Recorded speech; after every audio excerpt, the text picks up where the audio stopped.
کیا آپ نے کبھی سوچا ہے کہ ماں کے دل کا درد کتنا بڑا ہوتا ہے جب بچے بھوکے ہوں اور گھر میں کچھ نہ ہو؟ گاؤں کے ایک غریب گھر میں ایک ماں اپنے 3 بچوں کے ساتھ رہتی تھی۔ غربت اتنی تھی کہ کئی دنوں سے چولہا ٹھنڈا پڑا تھا۔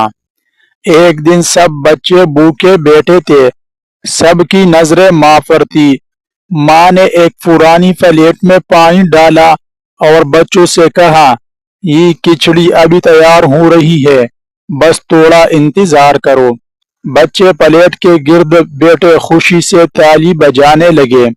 وقت گزرتا گیا، بچے تھکن سے ایک ایک کر کے وہیں سو گئے۔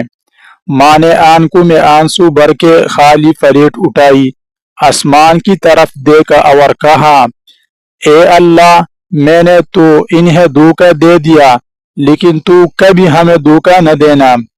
اسی لمحے دروازے پر دستک ہوئی۔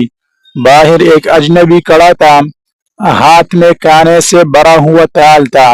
اس نے کہا، راستے میں دل کیا کہ یہ کانا کسی بھوکے کو دے دو، اور میرے قدم خود ہی آپ کے گھر لے آئے۔ ماں سجدے میں گر گئی۔